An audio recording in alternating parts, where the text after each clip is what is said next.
Aisha tied her thin hair back with a ragged ribbon before she climbed onto the worn wooden stool.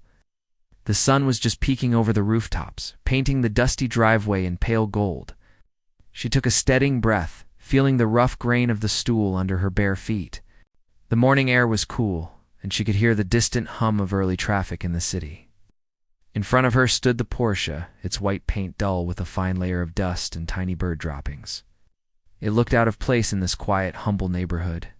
She dipped her rag in a bucket of soapy water and pressed it against the car's surface. The soap lathered in soft bubbles, and she worked in long, even strokes. Her calloused hands moved as if on their own, guided by hours on other cars and windows. She knew the shape of every curve on that sleek hood. She knew the way the metal bent above the wheel wells, and how the windshield met the roof in one smooth line. She imagined herself shaping clay on a potter's wheel, her hands gentle but firm. Aisha lowered her eyes as she scrubbed, thinking of her mother resting upstairs in their tiny rented room. Ow. She pictured her mother's pale face, the way her lips curled when she tried to smile through pain. Ow. Her mother had been in the hospital for weeks now, and the bills kept piling up. Each day, Aisha worried they would run out of money before her mother healed. Her younger brother, only 9 years old, slept in the same small room with a cough that shook his tiny body each night. She had to earn enough today to pay for medicine and rent next month. She moved to the side of the hood and wiped in gentle circles, careful not to scratch the paint. Every time her rag passed over a speck of dirt, she felt a tiny sense of victory. She worked slowly so that no streak would remain. Even a small mark would betray a lack of care. She loved the feeling of making something shine. It reminded her that even in hard times, beauty could be restored. As she cleaned, Aisha remembered how she had learned to wash cars. A year ago, she had walked past a mechanic's shop on her way to school. She had seen a group of men arguing about the price to fix an engine. She had stopped to watch from a safe distance. The owner, a kind older man named Kareem, noticed her interest. He called her over and showed her how to polish a fender. He let her practice on a beaten-up old taxi. He told her that work done well earned respect, no matter who did it. Aisha practiced every day after that. She washed every neighbor's car she could find. She saved the small fees they gave her so she could buy books and school supplies. Today's job, though, felt different.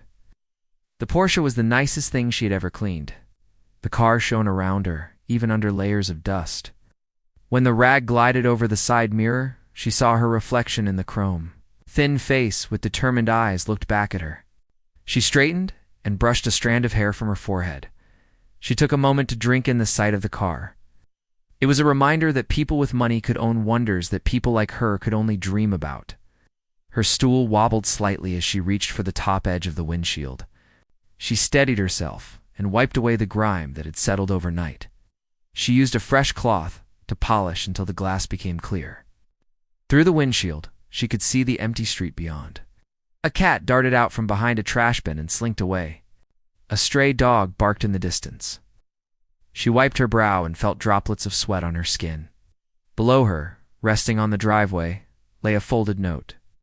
She had written the price in neat numbers, far below what she normally asked. She knew she needed the work more than ever, but she also knew that fairness mattered. She would not take advantage of a rich client. She believed that honesty would earn her respect, and respect might lead to more chances. As she finished the last strokes on the roof, a black limousine rolled up the street and stopped at the gate. A tall man stepped out. He wore a crisp suit that gleamed under the morning sun. His shoes were polished to a mirror shine. Aisha froze mid-wipe, her rag in midair. She glanced down at her own clothes, simple jeans, and an old t-shirt hand, felt a rush of self-consciousness. She thought of the way people often looked away when she passed them on the sidewalk. The man walked toward the Porsche, and Aisha climbed down from the stool. Her knees ached from bending, but she stood straight and met his gaze. His face was unreadable at first. He wore dark sunglasses that hid his eyes. He lifted one eyebrow and looked at the car. Then he looked at her. For a moment, Aisha wondered if he would yell at her for being there. But he would tell her she had no right to touch his property. Instead, he said, "Did you finish?" His voice was calm, almost gentle. Aisha's heart pounded. She swallowed and nodded.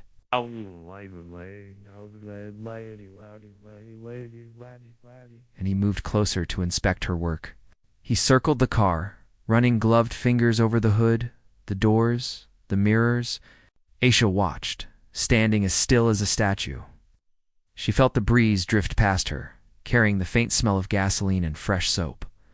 The man paused behind her and cleared his throat. She turned and he removed his sunglasses. His eyes were a clear gray, like a winter sky before a storm. She saw something shift in his expression: surprise, admiration, something else she could not name. He reached out and pointed to a small spot on the rear bumper. It was a tiny smudge, almost invisible. She followed his finger and realized he was testing her. He smiled, a quick flash that changed his face. "Very good," he said. "You did a fine job." He handed her a crisp bill. She looked at the numbers and saw enough money for 2 weeks of rent and medicine. She did not smile. She nodded and said softly, "Thank you, sir." She bowed her head respectfully, tucked the bill back into his jacket pocket and said, "My name is Mr. Dawson." He paused, studying her. "What is your name?" "Aisha," she answered, trying to keep her voice steady. He nodded once. "Aisha, you have skill. I've never seen such care put into washing a car." He leaned against the Porsche, folding his arms. "Why are you here so early?" Aisha's throat felt tight.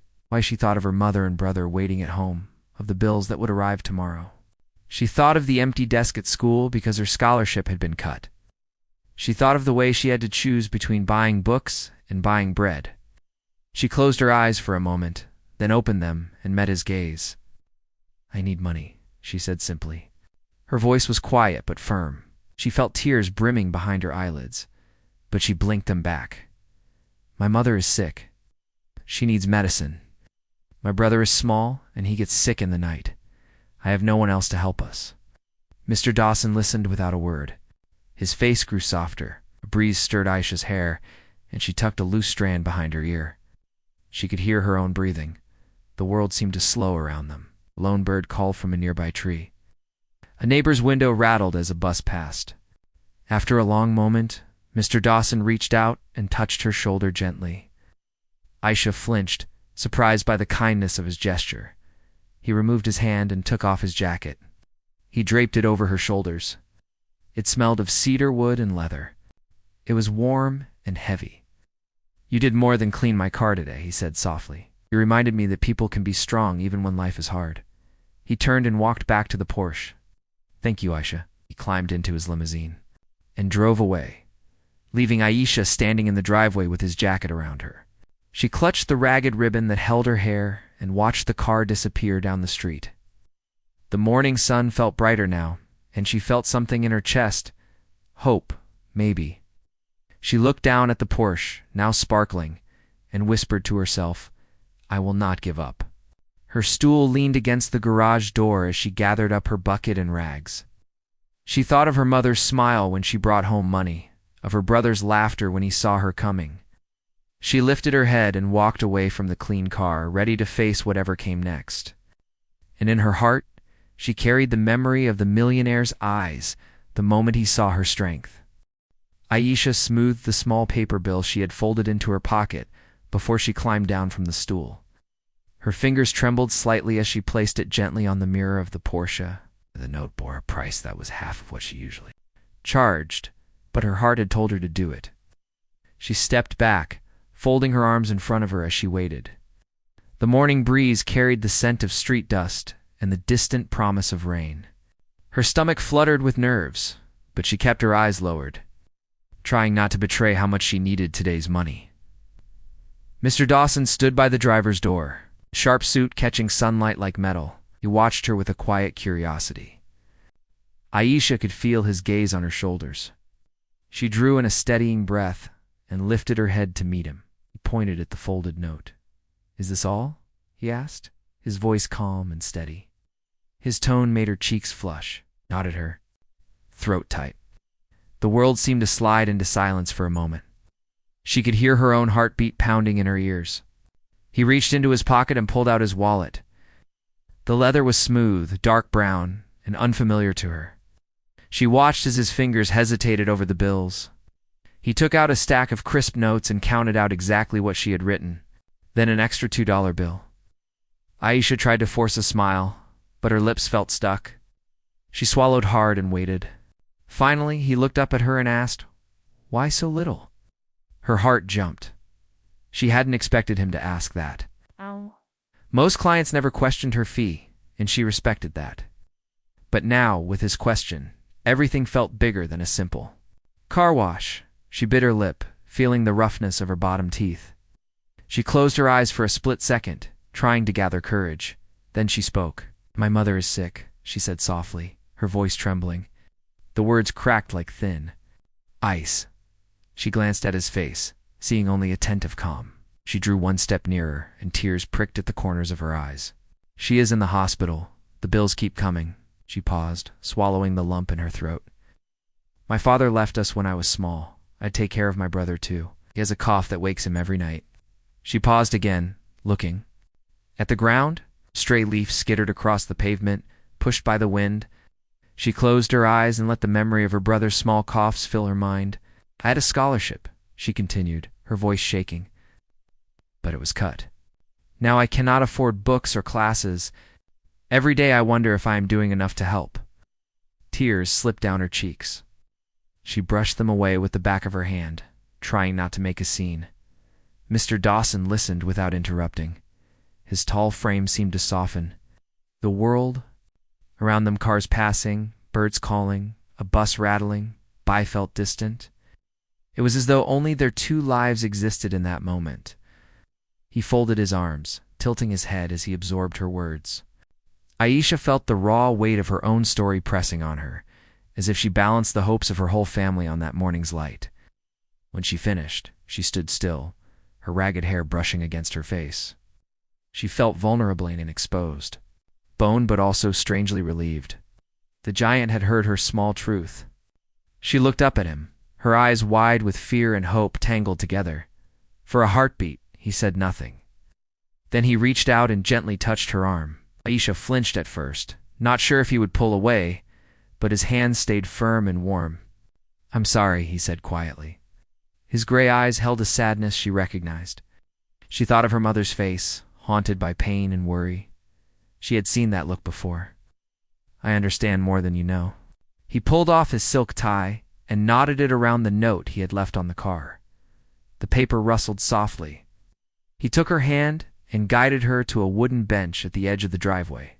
Aisha sat, her body sore from leaning over the car. Folded her hands in her lap and looked at him, uncertain. He removed his wallet again and took out a thick envelope. His hands moved deliberately with care. He pressed it into her palms. She peered inside and saw enough bills to cover her mother's next 2 treatments, plus extra for her brother's medicine and next month's rent. She felt as if someone had shattered ice around her heart. "Take this," he said. "Wisely, there is no need to pay me back." He paused, studying her face. "I want you to promise me something." She nodded, unable to speak. "Promise me you will stay in school. Promise me you will never stop caring for your family." His voice was firm but kind. Aisha felt tears spring to her eyes, but they stayed in her blink. She clenched the envelope tightly and whispered, "I promise." He smiled softly and reached into his jacket again. This time he pulled out a simple silver pen and a small stack of plain paper. "I want to help more than today," he said. He handed her the pen and paper. "Write down every expense you have. Every tuition fee, every rent bill, every medicine you buy. Give this to me, and I will make sure you have the funds." He leaned back against the Porsche, watching her. Aisha took a deep breath, her fingers shaking over the paper. She nodded and then began to write. First, she listed her mother's daily medication cost, then the hospital room fee, then her brother's inhaler. She wrote her school tuition, her books, and even her bus fare. As she wrote, hope blossomed inside her chest. Each line she added felt like a weight lifted. When she finished, she passed the paper back to him. He read it carefully, nodding to himself. "You are remarkable," he said. A gentle tear slid down his cheek. Aisha blinked, surprised to see real emotion there. You work hard, you care for your family, and you keep learning, he continued. That is strength. He folded the paper and placed it in his pocket. He offered his hand, and she stood, brushing dust from her jeans. They walked together to the gate, her steps light despite her aching muscles. As he opened the gate, he stopped and looked back at her. Aisha, he said. Shh. She paused, waiting. You have the power to change your life. Keep going. He stepped into his limousine and closed the door gently. The engine purred as it pulled away. Aisha stood in the driveway, feeling the envelope warm in her hands as she watched the car disappear around the corner. Then she turned toward home. The sun had climbed higher, warming her face. She walked with a new purpose. She thought of her mother resting in that small room upstairs and of her brother's cough that would soon be eased. She imagined her next school day with books and classes again within reach. Every step felt lighter, and for the first time, in weeks, she allowed herself a small smile. She tucked the envelope into her pocket and opened her heart to hope. And in that simple act of sharing her struggle, Aisha found that help could come from the most unexpected place, and that sometimes a single act of kindness could change everything. He parked his black limousine in the underground garage of his office building and sat there for a long moment. The engine ticked softly as it cooled. He took off his sunglasses and ran a hand through his hair. The warmth of the morning sun had turned to quiet midday light. In the silence, he could still feel the echo of Aisha's words in his mind, the steady way she spoke of her mother's pain, her brother's cough, the scholarship that fell through. He closed his eyes and let his thoughts drift back to his own childhood. He remembered the day his father lost his job. He was only 8 years old, but he understood enough to feel fear. Their family home, a modest house with peeling paint, sat on the edge of a factory town. He remembered the night. They packed their things into 2 battered suitcases and moved into a cramped apartment above a grocery shop. His mother tried to smile, but he could see the worry lines on her face. He lay awake that first night listening to his parents argue quietly in the next room. He wondered if they would ever be happy again. As he sat in his car, he could almost feel the rough wooden door of that old home. He recalled the ache in his chest when friends stopped visiting because his shoes were too worn. He remembered the morning he waited outside a small bakery for stale breadcrumbs so his little sister could have breakfast. The memory made his throat tighten. He realized he had spent most of his life pushing away those emotions, focusing instead on building businesses and earning wealth. He opened the door of his limousine and stepped into the hallway. His polished shoes clicked on the marble floor as he walked toward the elevators. On the walls, framed photos of him with world leaders, and celebrities stared back. He had worked hard to reach this place, yet none of those photos held the weight of what he had just experienced with Aisha. Her simple courage had stirred something deep inside him, a reminder of what he had tried to forget. In his private office, he closed the door and leaned against the desk. The room was lined with books and awards, but it felt empty now. He reached for the jacket he had draped over Aisha's shoulders that morning. He held it in his hands and breathed in the scent of her hair, a faint hint of soap and hope. He remembered how proud she had sounded when she said she would not give up. The warmth of her small life pressed against his chest, and he felt a pang of regret that he had never allowed himself to feel such honest emotion in years. He walked over to the window and looked out at the city. Cars wound through the streets like silver snakes. People hurried along sidewalks, lost in their own worries. He wondered how many of them carried burdens as heavy as Aisha's. How many hid the pain of a sick parent or the fear of failure? He pressed his palm to the cool glass and closed his eyes. He did not know what to do next, but he knew he could not ignore this moment. The ticking of the clock on the wall brought him back to the present. He sat down at his desk and picked up a pen. He opened a new notebook and wrote at the top of the page, "Help Aisha's family." Underneath, he left a blank space, stared at it for a long time. He did not know how much help she needed or how to give it.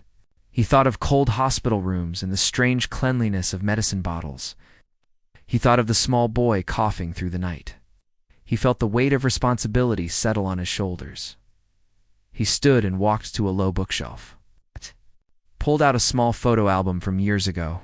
Inside were pictures of him as a boy, smiling next to his mother in front of their old house. His sister clung to his hand, her face bright with joy. He leafed through the pages and stopped at a photo where his sister held a ribbon she had won in a school race. She beamed with pride. Later that year, she grew ill and passed away because the family could not afford a rare treatment. He had buried her memory deep, using work as a shield against the pain of losing her. His throat tightened again. Wondered if Aisha had siblings whose faces he could learn. He wished he could promise her a cure, but he knew his money could only pay bills, not heal broken bodies. Still, he wanted to try. He scribbled another line in his notebook. Find out all her expenses. Cover them. I paused, then underlined the words twice. His mind raced with questions. How much would it cost? How to make sure the money reached the right hands? He would need to speak with her mother, with her doctors, with the school. He needed a plan. He closed the notebook and picked up his phone. He scrolled through his contacts until he found the number of a trusted assistant, tapped her name, and held the phone to his ear. When she answered, he simply said, I want to help Aisha Patel. Call me in 10 minutes. He hung up and leaned. Back in his chair, his heart pounded.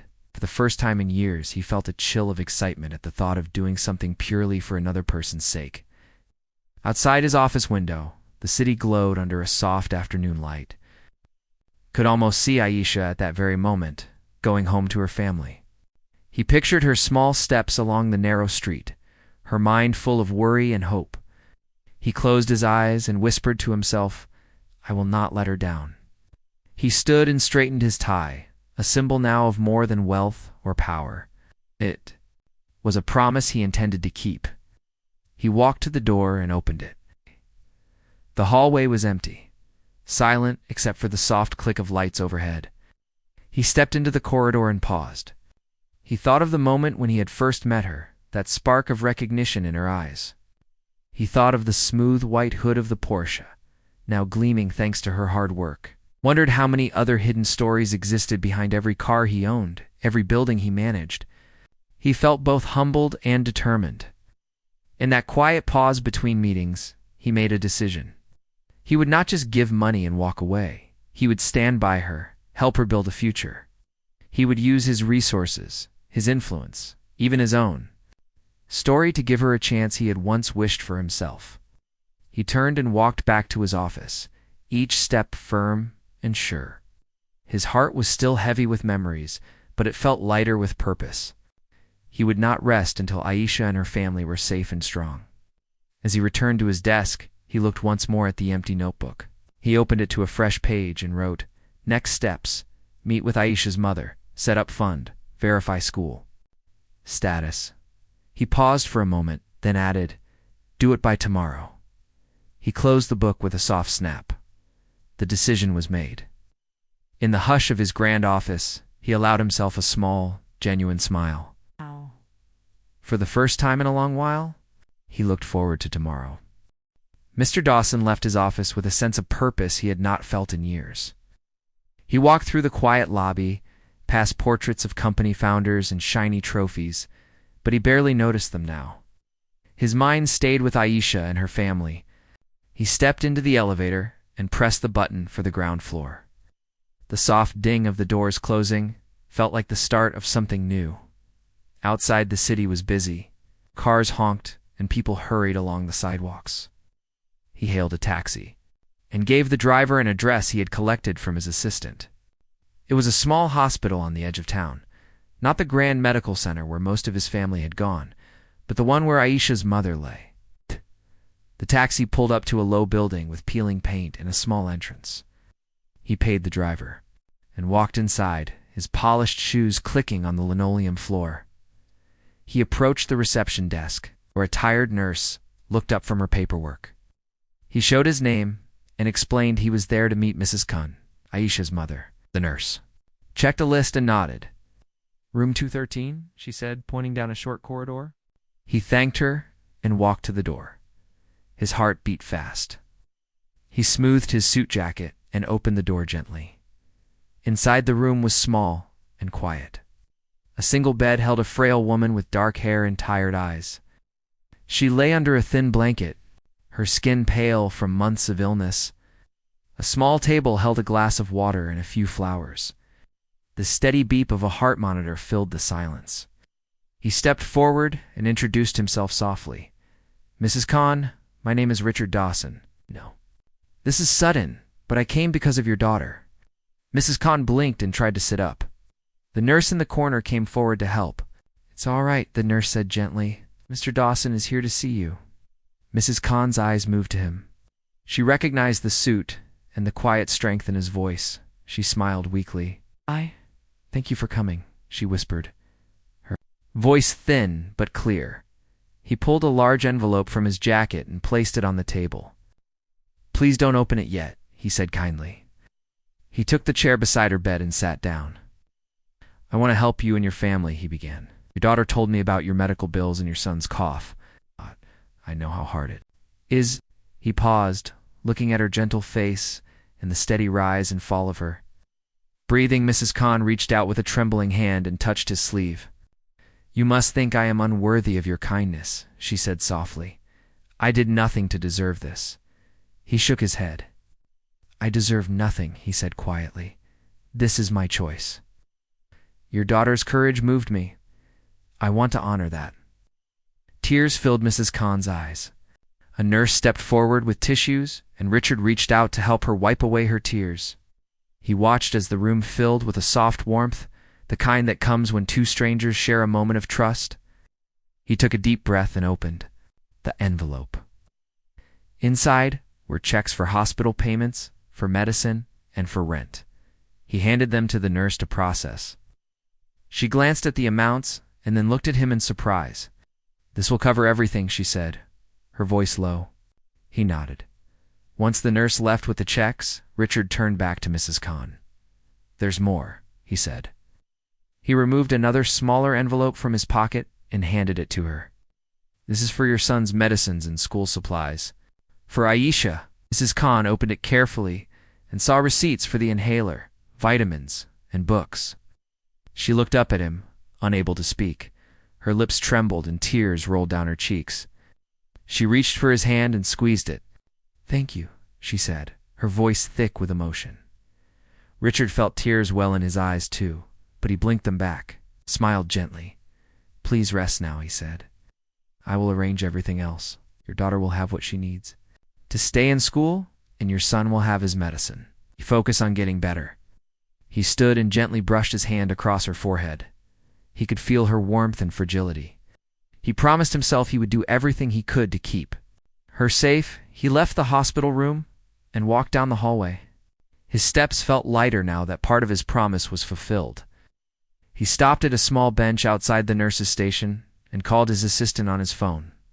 He told her to set up a fund in Aisha's name to cover any future school costs, rent, or medical bills. He wanted monthly statements sent to him so he could track their progress.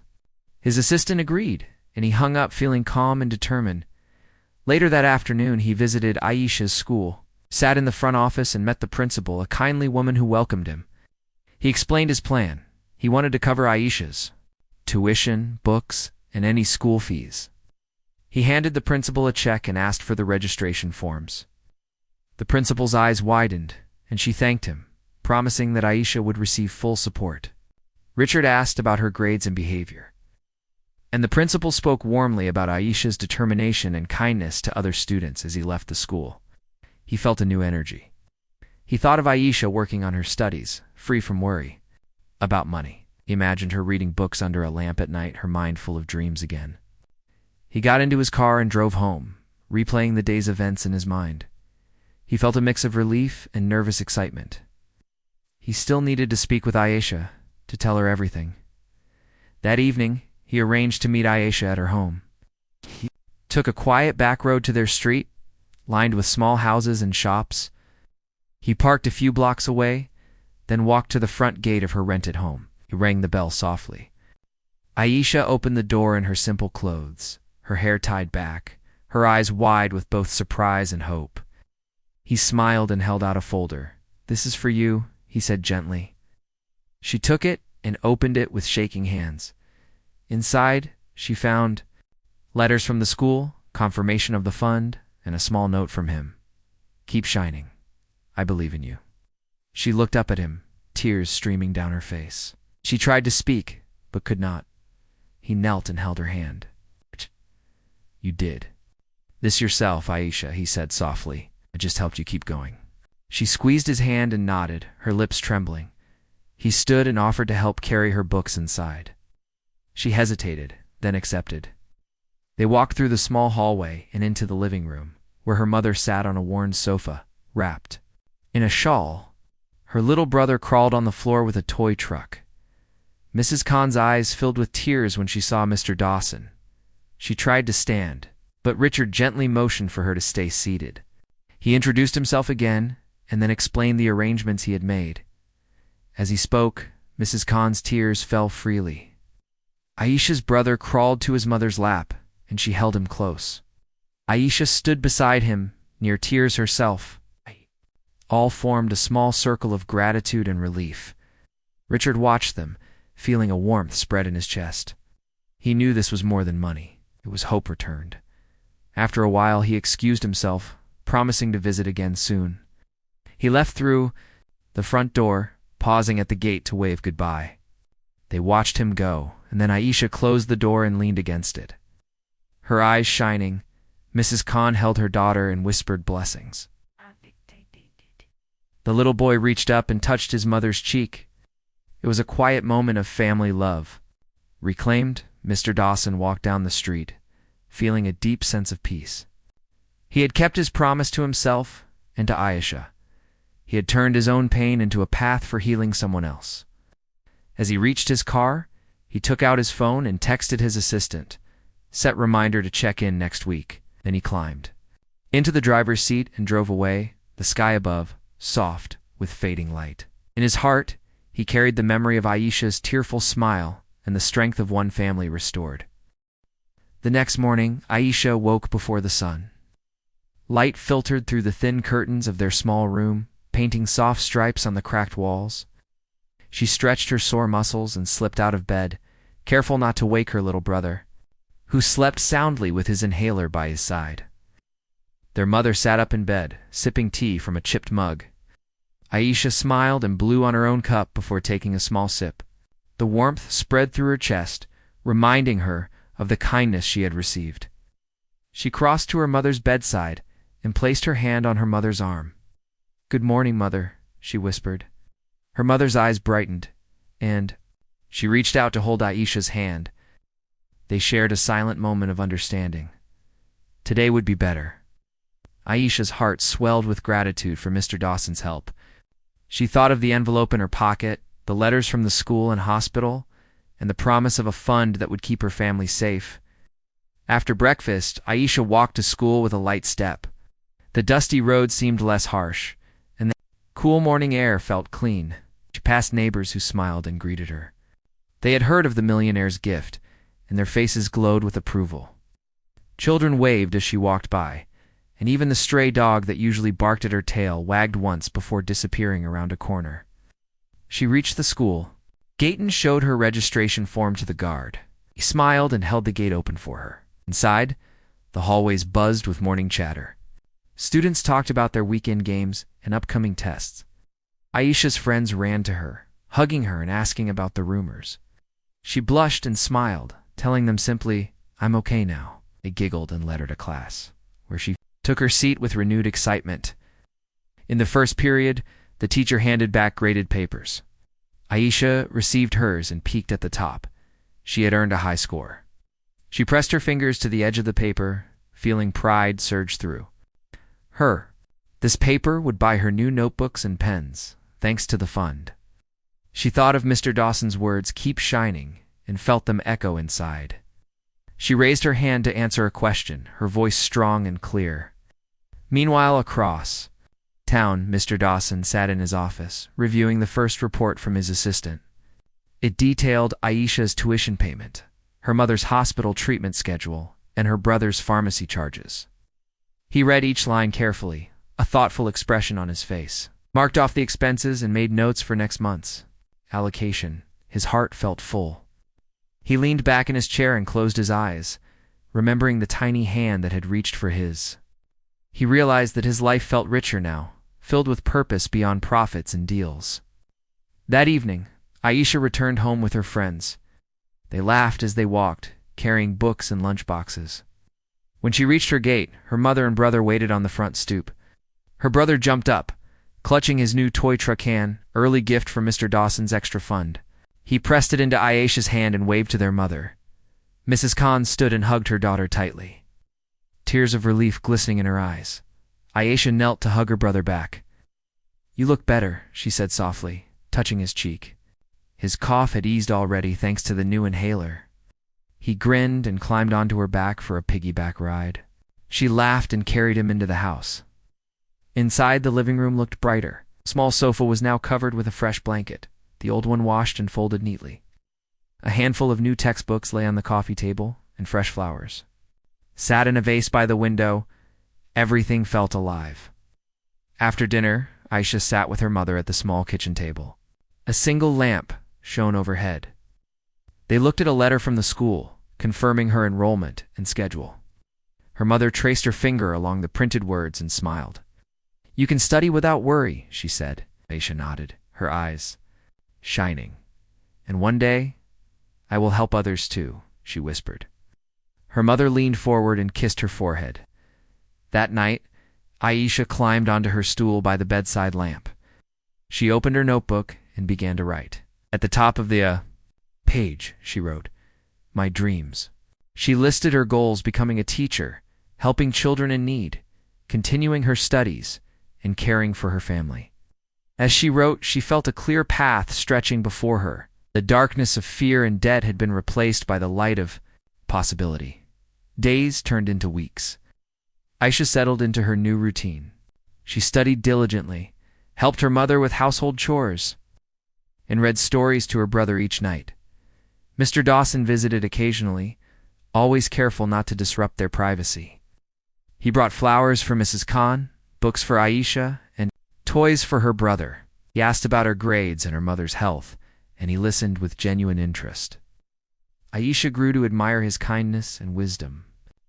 One afternoon, he invited her and her mother to a small celebration at his house, a casual gathering with tea and cake.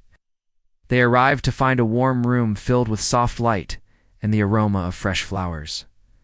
Mr. Dawson welcomed them with a gentle bow and led them to a table where a simple cake awaited. They sat and shared sweet slices, talking quietly about the future. Aisha told him about a school project she wanted to start, teaching children in her neighborhood to read. He listened and said, "Let's make it happen." He wrote a check to buy books and materials for her project, and he promised to help her organize a small space in his community center. That moment sealed a new chapter in Aisha's life. She realized that his help was more than charity, it was an investment. In her potential, she felt the weight of responsibility, but also the thrill of being trusted.